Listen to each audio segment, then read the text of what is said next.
الزمالك بيفوز فوز صعب، فوز مهم، فوز بعد فريق فيوتشر ما كشف الزمالك. فريق فيوتشر يا جماعه كشف كل كوارث الزمالك اللي كنا بنتكلم عليها الفتره اللي فاتت. قلنا الزمالك دفاعه على الله، قلنا كذا مره مشكله الزمالك ومشكله طريقه اصوليو ان هي محتاجه مدافعين كواليتي عالي. المدافعين بتوعنا المعلم محمد عبد الغني الله اكبر عليك رايح في داهيه. تاني حاجه نص الملعب بتاعنا كان الله ينور، سيسي ورؤى كانوا بسم الله ما شاء الله كل حاجه غلط في نص الملعب كانوا بيعملوها، كل حاجه تتخيلها وما تتخيلهاش السيسي ورؤى كانوا بيعملوها. فاولات غبيه يعملوها، مش عارفين يعملوا تغطيه. الجون الاولاني ده يا جماعه غلط من حاجتين، من نص الملعب ان هو سايب ناصر ماهر يلعب براحته، والغلطه الثانيه شويه من محمد صبحي. فيها محمد صبحي الكره بتاعها من ايدك، يعني الكره سخنه مش عارف تمسكها بتقع من ايدك. يعني الجون ده يا جماعه غلطتين بالذات عمرو السيسي. تاني حاجه عمرو السيسي يا جماعه طول الماتش ماشي يوزع فاولات. انت لعيب معدي، انت عايز فاول خد فاول، انت اتزنقت كده ومش عارف تعمل حاجه بالكوره، ايه انت لا ما ينفعش، لازم اخرجك من الحوار خد فاول. رؤى يا جماعه ده اسمه ايه؟ يعني يكفي ان احنا يعني اسمه رؤى، يعني لعيب اسمه رؤى، مش عارف اقول اكتر من كده. فيوتشر اثبت لك ان انت محتاج مش اقل من 6 7 صفقات سوبر، 6 7 صفقات سوبر. يا سياده المستشار انت طلعت في فيديو قلت اصوليو مش عايز 3 لعيبه بس، لا ده احنا ما عندناش اصلا فريق نادي الزمالك كلها ما عندناش 3 لعيبه بس هم اللي يصلحوا يلعبوا في الزمالك، زيزو وفتوح وشويه شيكابالا. يعني احنا يا جماعه ايه هنيجي نتكلم دلوقتي ايه؟ الفيوتشر اول نص ساعه في الماتش الفيوتشر ماسكه الماتش كله. فيوتشر بسم الله ما شاء الله الاولاني في التاني بقى يا جماعه ايه؟ التاني ده الجون التاني بيثبت لك ايه؟ الدفاع بتاعنا مفتوح على البحري، ان هو اللي عايز يعدي. تمام. فيوتشر ضيع لي التالت كذا مره، يعني فيوتشر ضيع لي التالت كذا مره في الشوط الاولاني. يعني احنا اهو يا جماعه فيوتشر بيثبت لك ان في الزمالك لما بيقابل فريق تقيل، فريق محترم، فريق منظم، بيبان لك الزمالك. عشان كده يا جماعه احنا كنا يا رب ننسحب من ماتش الاهلي الجاي، مش عايزين نلعب ماتش الاهلي. الناس تقول لك يا عم انت ايه، انتوا خايفين من الاهلي؟ احنا لسه كسبانين 6-1 للمقاولين. قلت لكم يا جماعه والله ده فوز خادع، ده فوز خادع يا جماعه. دي ايه اللي ايه؟ حاله كده جت من الفريق، لكن احنا ده منظرنا الحقيقي قدام فريق قوي، بان كل اخطائنا، بان كل ايه كوارثنا. تاني حاجه يا جماعه عايزين نتكلم عن اصوليو. يا عم اصوليو انت دلوقتي الخطه ماشيه، ليه تطلع فتوح يعني ليه ما تبداش بفتوح؟ نفسي افهم ليه ما بداش بفتوح. ايه اللي شافه فاروق او عمرو السيسي هيفرق مثلا عن فتوح؟ احنا يا جماعه كويس جدا ان الصراحه اصولي نزل الشوط الثاني 3 تغييرات، 3 تغييرات الصراحه كانوا لازم يحصلوا صح، ما عدا عمر جاب النص بس مش مشكله. خرج لك رؤى الحمد لله وعمرو السيسي، وخرج لك سيف الجزيري، ونزل لك ونزل لك فتوح وشيكابالا وعمر جابر. الفرقه اتظبطت بعد اللي احنا لعبنا بطريقتنا الصح. فتوح اللي هو باك بيلعب احسن من احسن من اي نص ملعب عندنا. فتوح الباك مقعد نص الملعب كله عندنا. ويا جماعه بص يعني ايه زيزو كل ايه، عشان احنا كل مره نتكلم عن كواليتي زيزو، لعيب بكواليتي زيزو شال الزمالك. يعني الشوط الاولاني لولا زيزو كنا احنا ممكن نخرج 2-0 عادي. يعني زيزو هو اللي عنده الحل الفردي ان هو يعمل شوطه حلوه يجيب بيها الجون الاولاني. زيزو عنده قدره ان هو بيلعب عرضيات حلوه عرفنا نجيب منها التاني. عرضيات بتاعت زيزو من احسن عرضيات في الدوري، لعبنا العرضيه الحمد لله. ناصر منسي عرف يجيب الجون التعادل. خرج سيف الجزيري، هو سيف الجزيري اللي انا قلت لكم كذا مره سيف الجزيري بيلعب بمزاجه، سيف الجزيري لعيب مزاجنجي، سيف الجزيري ما نعتمدش عليه اهو بيثبت لك. ناصر منسي اللعيب المصري خلى سيف الجزيري المحترف اللي واخد مكان محترف يطلع بره. يعني الصراحه انا اقول كلمه حق، الزمالك خرج الشوط الاولاني تعادل غير مستحق، دي كلمه بس على جنب. انا واقف بقى الشوط التاني يا جماعه لما فتوح بقى وشيكابالا والناس ايه عمر جابر نزلوا.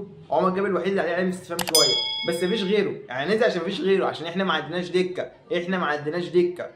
يا سياده المستشار احنا ما عندناش دكه. يا سياده المستشار اللي طالع تقول احنا عايزين 3 صفقات بس، لا احنا عايزين اكتر، اقل حاجه 7 8 صفقات بالمنظر ده. انت نص الفريق كله بتاعك عايز يمشي. اول واحد عايز يمشي عبد الغني، عمرو السيسي، رؤى، سيف الجزيري ما يستحقش يلعب في نادي الزمالك. عندك سيد نيمار ده يا جماعه طول الماتش بياخد الكوره يسلمها لاقرب واحد واقف جنبه. ياخد الكوره يلعب ايه لورا، على طول يلعب لورا. اول ما اشوف المفروض ان هو ايه بيلعب طرف جناح المفروض يطلع لقدام، لا على طول بيرجع لورا. ما علينا، بيوريك يا جماعه لعيبه الزمالك، لا يعني ده كواليتي لعيبه الزمالك. احنا على الاقل حاجه عايزين 2 قلوب دفاع كويسين، 2 في نص الملعب بيفهموا كوره، عايزين جناح اجنبي كويس ومهاجم قناص، مهاجم يخلص. الماتش الصراحه يا جماعه لازم بقى الزمالك يديك ايه حته الزمالك، ايه الزمالك اللي احنا عارفينه اللي هو حرق الدم، لازم يحرق دمنا لحد اخر دقيقه. شيكابالا جات له فرصه في دقيقه 70 ولا 65 كوره في العارضه من صناعه فتوح. يعني شفنا يا جماعه فتوح عمل اسيست لشيكابالا، وفتوح هو اللي جاب الفاول اللي زيزو حط فاول عالمي. يا جماعه الفاول اللي لعبه زيزو فاول لعيب بيفكر، بس يعني هو فاول لعيب بيفكر، سوح الناس كلها ان هو هيلعب عرضيه وفي الاخر جابها في الجون. بس رجاء من اداره نادي الزمالك وسياده المستشار وميدو امين مرتضى منصور، يا جماعه الزمالك محتاج اقل حاجه 6 7 صفقات 8 كمان باللعيبه اللي عندنا، وتسرح كل اللعيبه. احنا ما عندناش دكه، ما عندناش نص ملعب، ما عندناش دفاع، ما عندناش جناح، شلبي ما اعتمدش عليه قوي، وما عندناش مهاجم. فهو في الاول وفي الاخر فوز مهم، فوز يديك ثقه ان انت لو هتلعب ماتش الاهلي هيفرق معاك. يعني برضه يا جماعه فيوتشر فريق تقيل برضه، هيتكلم بالحق، وفي لعيبه محترمه، والمدرب بتاعه برضه مدرب بيعمل شغل عالي، علي مال بيعمل شغل محترم. فوز مهم في الاول وفي الاخر، فوز مهم لنادي الزمالك. يعني ممكن يساعدنا لو احنا لعبنا الاهلي، بس انا مش عايز العب الاهلي، انا عن نفسي مش عايز العب الاهلي بالمنظر ده. الاهلي لو مكان فيوتشر كان استلمنا بقى الثاني في الثالث في الرابع في الخامس، كانت هتبقى حفله. الحمد لله يعني في الاول وفي الاخر يا جماعه فوز يدينا دفعه لقدام، وفوز مهم. هنتكلم دلوقتي يا جماعه على الساعه الاهلي يا جماعه خلص الماتش بتاعه كله في ربع ساعه. بص ده الفرق بين فريق نازل خلصت الماتش كله في اول ربع ساعه، واللعيبه بقت تلعب بهدوء، اللعيبه بقت تلعب رايقه، خلاص احنا جبنا الجونين. وفريق الاتحاد نازل ما عندوش اي شغف ان هو يلعب، مش عايز يلعب خلاص، يقول لك انا ضمنت ان انا قاعد في مركز كويس مش ههبط، العب مش فارق معايا الماتش. اللي يعني فريق الاتحاد ما رضيش يتحرك اللي بعد الجون الثاني، اللي هو انت خلاص مستحيل تعمل اي حاجه.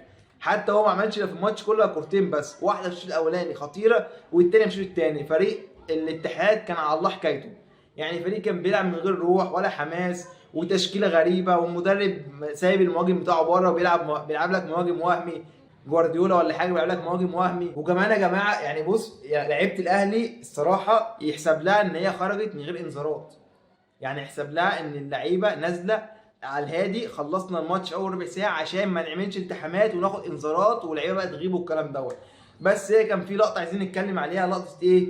وكهربا بيعمل لنا كده، يعني كهربا بيعمل كل الناس اللي بتنتقده الزمالك، المستشار، الناس اللي تقول لك كهربا هيمشي بيعمل لهم كده هص، يعني انا ايه كل كلامكم ده بالنسبه له مش فارق معاه. ولا ومشكله ان الكوره كان بيلاقي لعيبه لماتش الزمالك، يعني يا جماعه والله الكوره مش محتاجه ماتش الزمالك، يعني ماتش الزمالك مش محتاج تريح له ديانج والناس بتوع دول. هو كده انت بالمنظر ده يعني ممكن تكسب الزمالك بسهوله، يعني انت بالمنظر اللي احنا شفناه منظر الزمالك دون، الدفاع بتاعه مفتوح على البحر، اللي هو اللي عايز يعدي، اللي عايز يعمل اي حاجه يمشي، اللي عايز يجيب جون يجيب. بس يا جماعه في لقطه احنا شفناها غريبه جدا، لقطه حكم محمد معروف وهو بيسلم على سيد ابو حفيظ، مش عارف هي لقطه يعني ايه ملهاش لازمه، يعني هي لقطه ملهاش لازمه، وده بيثبت لك ليه ان الاهلي مفيش فرق مع حكام مصريين. يقول لك حكام مصريين عندهم نزاهه، حكام المصريين بيعملوا اللي عليهم، حكام مصريين كواليتي عالي. ده بس بيبين لك ايه ان إيه الحب ما بين اداره الاهلي والحكام، حركه مالهاش لازمه. بس يا جماعه في الاول وفي الاخر الاهلي فاز فوز مستحق صراحه ربنا، والزمالك فاز فوز غير مستحق، وفوز كشف لك حاجات كتير في الزمالك، بس كويس ان احنا فوزنا. وفي الاول وفي الاخر يا جماعه ده قرار شخصي على احداث حصل، واي حد ليه راي تاني كلنا مفتوحه. السلام عليكم ورحمه الله وبركاته.